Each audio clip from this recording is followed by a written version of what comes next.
Bilhaur inter college Bilhaur Kanpur नगर के self finance wing के शिक्षकों द्वारा कोरोना काल में ऑनलाइन शिक्षण के प्रयास।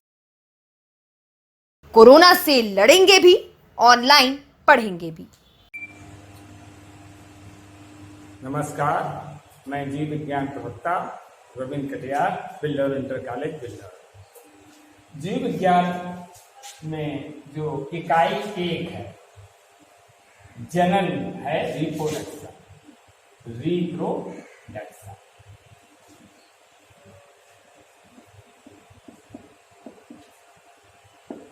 अध्याय जो 1 है वो जीवों में जनन है। जीवों में जो जनन है, कोविड-19 के कारण ये चैप्टर जो 30% कोर्स किया गया है, उसकी वजह से इस चैप्टर को यानी इस अध्याय को अब हटा दिया गया है। दूसरा जो चैप्टर है यानी अध्याय जो 2 है वो पुष्पी पौधों में लैंगिक जनन है। अब सबसे पहले देखें कि जनन होता क्या है, यानी जनन क्या होता है। जितने भी जीवधारी हैं सभी अपनी संतानों में वृद्धि करते हैं और जीवन की निरंतरता को बनाए रखने के लिए नई संतति की उत्पत्ति करते हैं। इसका मतलब जनन की परिभाषा ये हुई, जीवधारियों द्वारा या जीवधारी द्वारा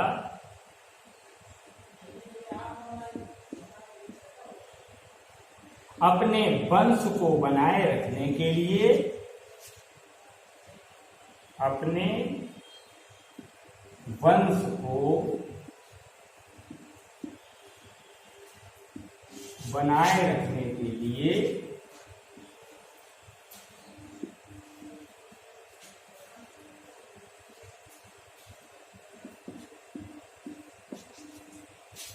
अपनी, फिर समझ लें, जीवधारी द्वारा अपने वंश को बनाए रखने के लिए अपने समान, ये आवश्यक है, अपने समान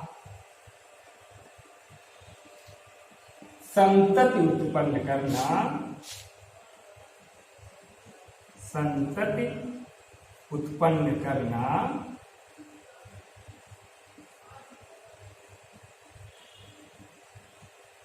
जनन कहलाता है। जनन कहलाता है।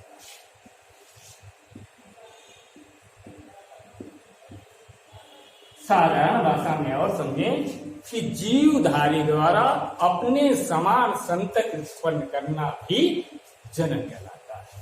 अब जो ये जनन है, आखिरकार जनन की जो इकाई है किसके द्वारा होता है, तो पहले तो देखें, जो जीव या संतति उत्पन्न होगी निश्चित अवधि के पश्चात उसकी मृत्यु हो जाएगी।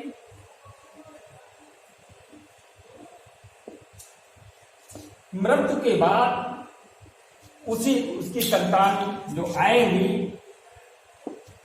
वंश को बनाए रखने के लिए, ये लगातार क्रिया बराबर चलती रहेगी। अब प्रश्न ये उठता है कि संतति जो उत्पन्न करना, इसकी निरंतरता बनी रहे, यानी वो जाति हमेशा चलती रहे, इसके लिए जनन आवश्यक है। अब जनन आवश्यक है तो इसकी जो जनन में मुख्य भूमिका होती है वो डीएनए की होती है। किसकी होती है? डीएनए। डीएनए सभी छात्र जानते हैं, पिछली कक्षाओं में पढ़ चुके हैं कि डीएनए न्यूक्लिक अम्ल है जो केंद्रक में पाया जाता है और ये न्यूक्लिक अम्ल 2 प्रकार के होते हैं, डीएनए और आरएनए। तो सबसे जनन में प्रमुख भूमिका जो डीएनए है, अर्थात डीएनए में द्विगुणन होता है। पहली चीज क्या होता है? द्विगुणन। द्विगुणन समझ लें पूरा। द्विगुणन का मतलब जैसे एक डीएनए से हूबहू उसी प्रकार का दूसरा डीएनए बनना, डीएनए का द्विगुणन कहलाता है। कोई अंतर नहीं होना चाहिए। जैसे आपने सुग्रीव और बाली का नाम सुना होगा कि दोनों तीनों कॉपी में बिल्कुल एक जैसे थे, उसी प्रकार से डीएनए में जो एक सूत्र होगा और जो दूसरा सूत्र होगा, दोनों में जो नाइट्रोजनी क्षार हैं वो एक जैसे लगा होना चाहिए। जैसे एक ये बना और एक डीएनए ये बना, एक डीएनए से दो डीएनए बन गए, ये इसको समझे। अब यहां पे सपोज करो ए नाइट्रोजनी क्षार है और यहां पे टी नाइट्रोजनी क्षार है। इसी प्रकार से मान लीजिए यहां पे सी है और यहां पे जी, यहां पे टी है और यहां पे ए है। इसी प्रकार से यहां पे जी है और यहां पे सी है। इसमें अंतर नहीं होना चाहिए। अब एक डीएनए ये है, इसी प्रकार का यदि दूसरा डीएनए बन जाए तो इसे डीएनए का द्विगुणन कहेंगे। दूसरा, पहला पॉइंट ये है कि द्विगुणन, डीएनए का द्विगुणन। दूसरा नंबर 2 है कोशिका विभाजन। जन्म में जो प्रमुख भूमिकाएं होती हैं उसमें दूसरा आया कोशिका विभाजन।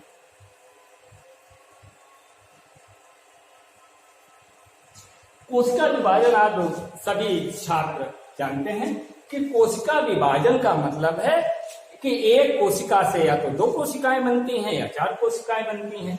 लेकिन कोशिका विभाजन में अगर जो कोशिकाएं होती हैं वो 2 प्रकार की होती है। इसको समझे, कोशिकाएं 2 प्रकार की होती हैं। एक तो कायिक कोशिकाएं यानी सोमैटिक सेल्स, कायिक कोशिकाएं,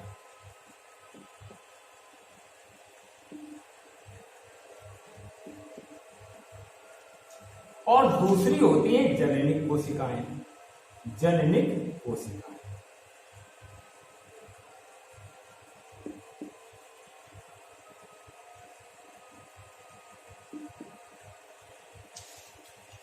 जो कायिक कोशिकाएं होती हैं इनकी संख्या लगभग 90% होती है शरीर में, और ये निश्चित आयु के पश्चात जननिक कोशिकाओं का बनना प्रारंभ होता है और इनकी संख्या लगभग 10%। तो ये कोशिकाएं जो लगातार जब विभाजित होंगी तो शरीर की वृद्धि होगी। तीसरा है आरएनए का संश्लेषण, आरएनए का संश्लेषण।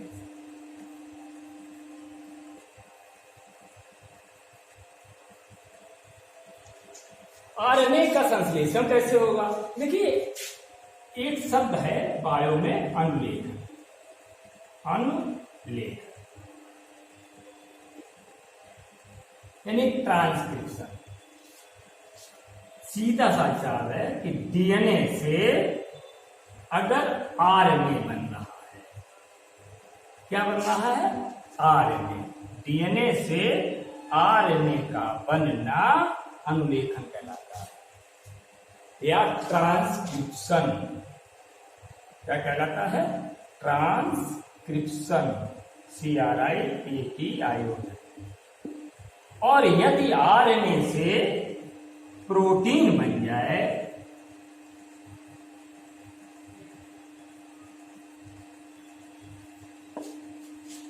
तो इसे ट्रांसलेशन कहेंगे।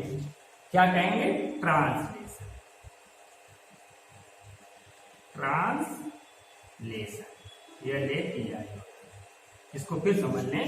देखिए, हमने लिखा है आरएनए का संश्लेषण, और अगला पॉइंट इसी में या करके लिख सकते हैं प्रोटीन निर्माण, प्रोटीन निर्माण या प्रोटीन संश्लेषण भी लिख सकते हैं।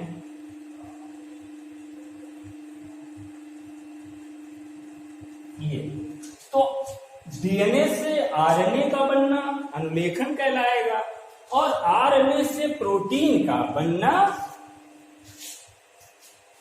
क्या कहलाएगा? ट्रांसलेशन यानी अनुवाद कहलाएगा।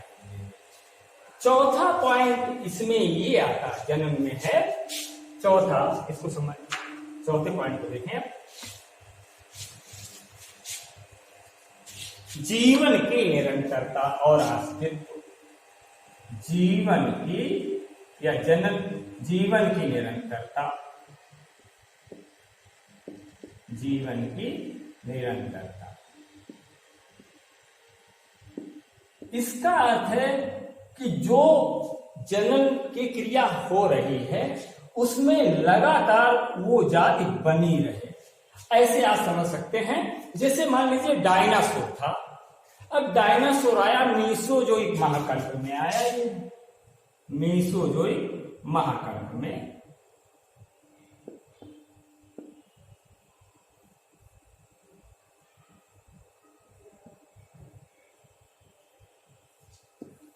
अब इसमें क्या हुआ कि मीसोजोइक महाकल्प में ये डोमिनेट कर गया। इसके बाद इसी में जब आखिरी समय आया इसी कल्प का, तो ये सभी डायनासोर नष्ट हो गए। इसका मतलब जीवन की निरंतरता नहीं। जैसे कोई परिवार होता है, परिवार में जो माता पिता होते हैं और उसकी कोई संतानें नहीं आती, तो वहां से ब्रेक लग जाता है, यानी उसकी पीढ़ी वहां से नहीं चल पाती है। ठीक उसी प्रकार से जाति को बनाए रखने के लिए जीवन की निरंतरता का होना आवश्यक है। तभी जीवन की निरंतरता से ही लगातार वो पीढ़ी यानी वो वंश बना रहेगा और जातियां उसकी आती रहेंगी लगातार। अब प्रश्न ये उठता है कि ये तो थोड़ा सा हमने बताया कि जनन, तो जनन में और एक दो बातें जो खास है उनमें देखें। ऑर्गेनिज्म एक शब्द है, organism die but species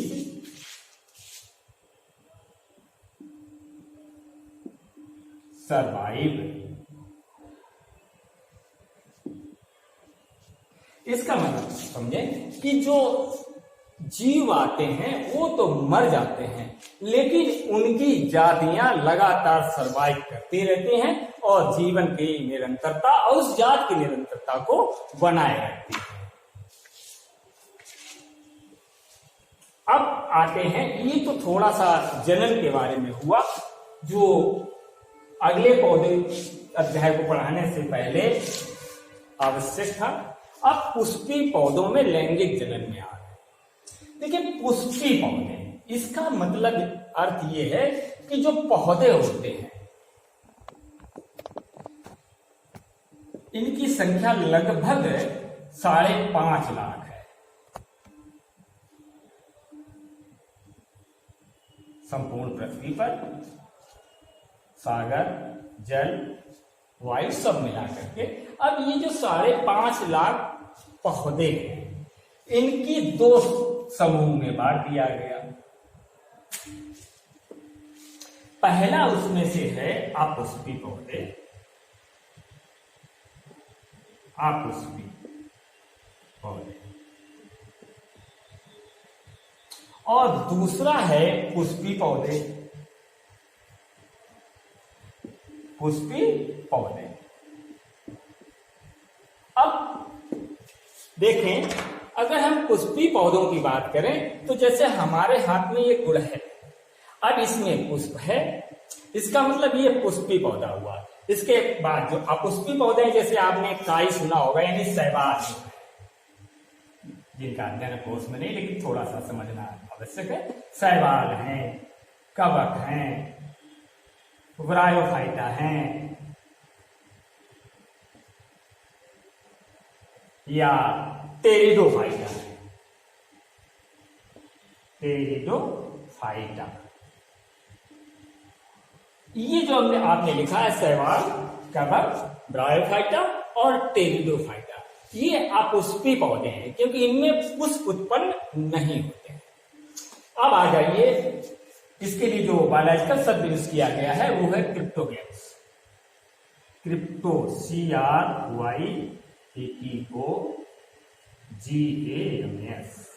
cryptogams. अब हम मुख्य तौर से आ रहे हैं जहां से कोर्स शुरू होता है, पुष्पी पौधे। तो पुष्पी पौधों में जितने भी आवृत बीजी पौधे हैं, इसके आगे चलेंगे जिम्नोस्पर्म आएगा, तो पुष्पी पौधों में 2 को शामिल किया गया इसके आगे जटिल विकास के आधार पर। जिम्नोस्पर्म यानी अनावृत बीजी पौधे, जिम्नोस्पर्म, और दूसरा है एंजियोस्पर्म, एंजियोस्पर्म।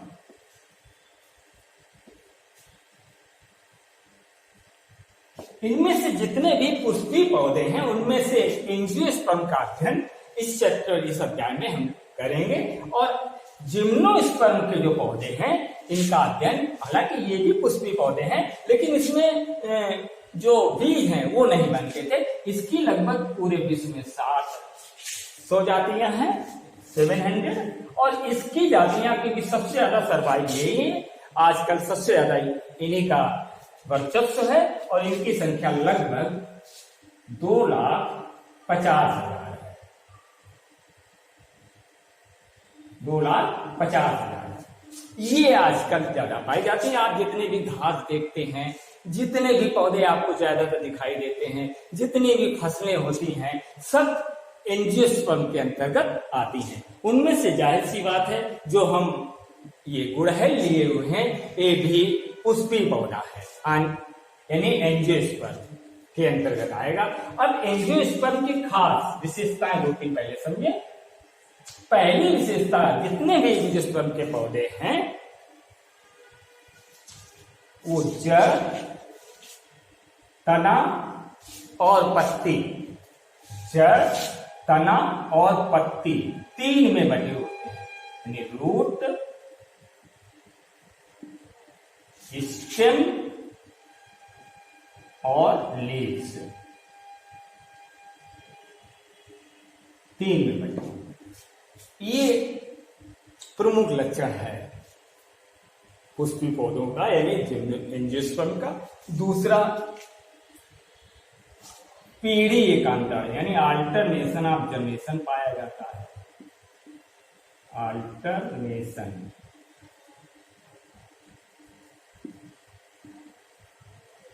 Of generation. इसको समझिए।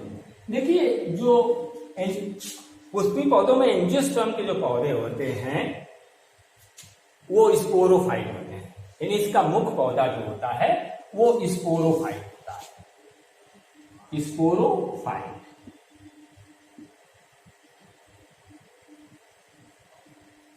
और जब जीवन चक्र चलता रहता है, स्पोरोफाइट प्रावस्था जो द्विगुणित होती है और गैमेटोफाइट प्रावस्था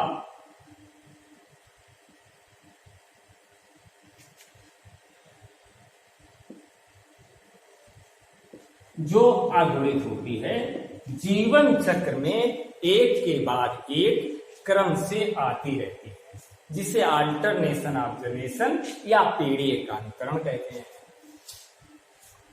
इसका अर्थ ये हुआ जाके कि जब जनन होगा तो स्पोरोफाइट से गैमेटोफाइट बनेगा और गैमेटोफाइट में गैमेट्स बनेंगे और गैमेट जो बनेंगे वो नर और मादा युग्म कहलाएंगे।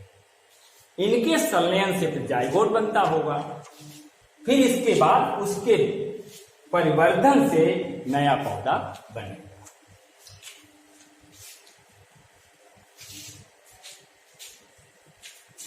अब पुष्पी पौधे जो समझ लिए आपने, इसके बाद पुष्पी पौधों में 4 जो पुष्प होता है, ये देखें, यहां पे पुष्प की बात कर लें पहले, क्योंकि ये पुष्प देखिए। अब इसमें डंठल लगा हुआ है। अगर पुष्प में डंठल है तो उसे कहेंगे पेडिसिलेट।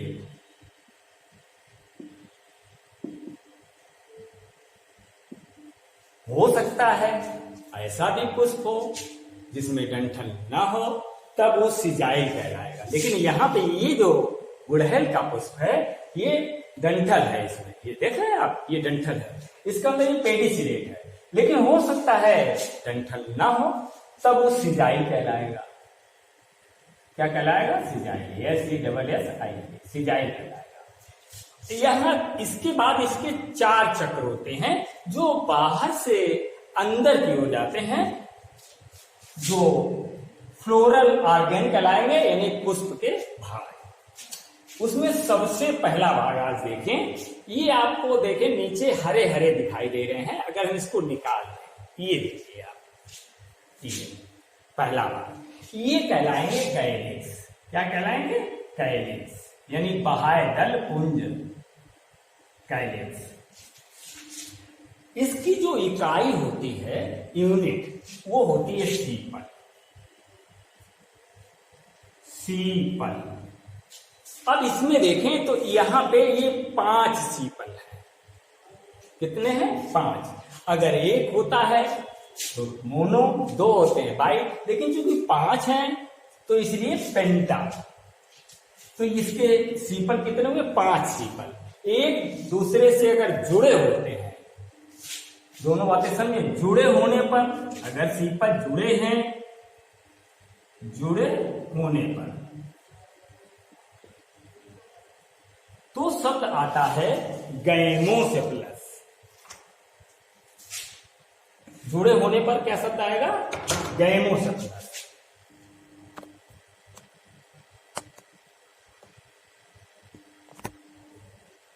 हो सकता है ना जुड़े हों, जुड़े ना होने पर, जुड़े ना होने पर, एक दूसरे से स्वतंत्र हो गए, जुड़े ना होने पर, या कह सकते हैं स्वतंत्र होने पर। अगर ये स्थिति आती है तो ये पॉलीसेफलस कहलाएंगे। लेकिन यहां पे ये गैमो है, ये बता दें, तो ये पॉलीसेफलस कहलाएंगे।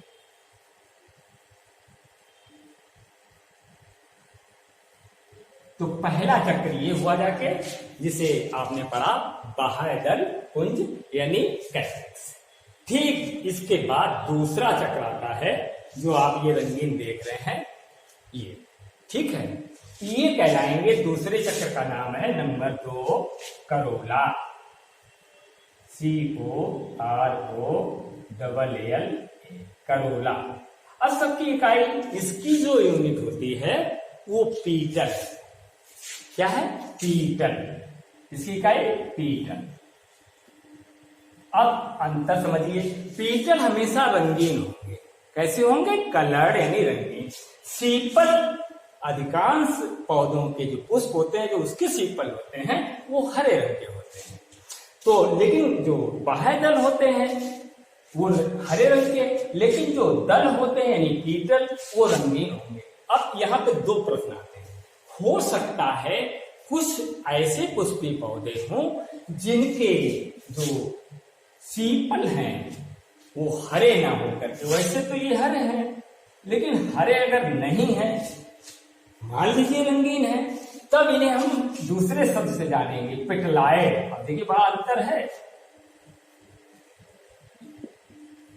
इसको फिर समझें। सपोज करो यहां पे ये जो सीपल लगे हुए हैं, ये सीपल वैसे तो ज्यादातर पुष्पीय पौधों में हरे रंग के होते हैं, लेकिन अगर हरे रंग के नहीं है, रंगीन हो जाए, तब इनको क्या कहेंगे? है तो सीपल ही, लेकिन शब्द बदल जाएगा, ये पेटलाइड कहलाएंगे। अब इसमें आते हैं करोला, दूसरा भाग, इसकी इकाई पीटल है। ये रंगीन होंगे। कैसे होंगे? रंगीन, यानी कलर्ड। अब कलर्ड क्यों होते हैं? आप जानते हैं परागण भी आएगा इसी चैप्टर में आगे, तब आपको बताया जाएगा इसी चैप्टर में। पुष्पीय पौधों में लैंगिक जनन में ही पढ़ने को मिलेगा, तब आपको बताया। लेकिन इतना तो समझ ले कि परागण की क्रिया जो होती है, उसके कारण से जो कीट होते हैं, जितने भी कीट हैं, बहुत से कीट जो हैं उस पुष्प की ओर आकर्षित होते हैं, और जब आकर्षित होते हैं तो परागण की क्रिया हो जाती है, यानी परागकण उनसे चिपक करके दूसरे स्थानों पर चले जाते हैं या उसी पुष्प पे गिर जाते हैं, जिससे परागण क्रिया हो जाती है। इसलिए रंगीन होना का सबसे बड़ा ही फायदा है, ठीक है। और ये जो दोनों अंग हैं, अब यहीं से जनन शुरू हो गया है, प्रारंभ हो गया है। जनन में ये जो 2 इकाई आपने पढ़ी हैं, कैलिक्स और करेला, करोला सारी, ये दोनों 2 इकाइयां हैं। इन्हें हम एसेसरी होल्स कहेंगे। Accessory, ACESSORY, accessory holes. Holes माने चक्र होता है, WHOR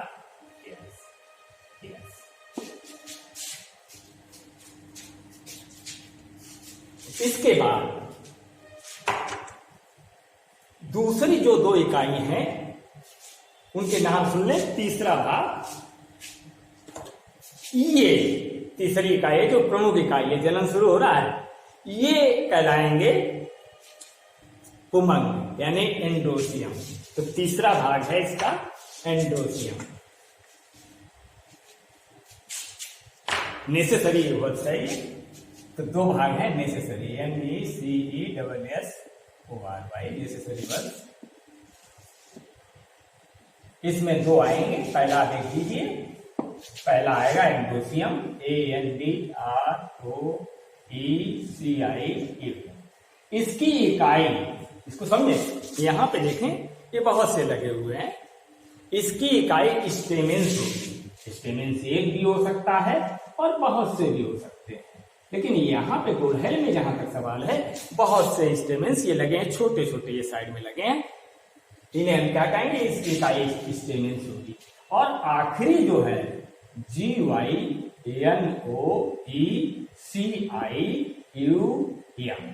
इसकी जो इकाई होगी वो कार्पेल। तो बच्चों, आपने आज पुष्प के बारे में लिविंग देखा।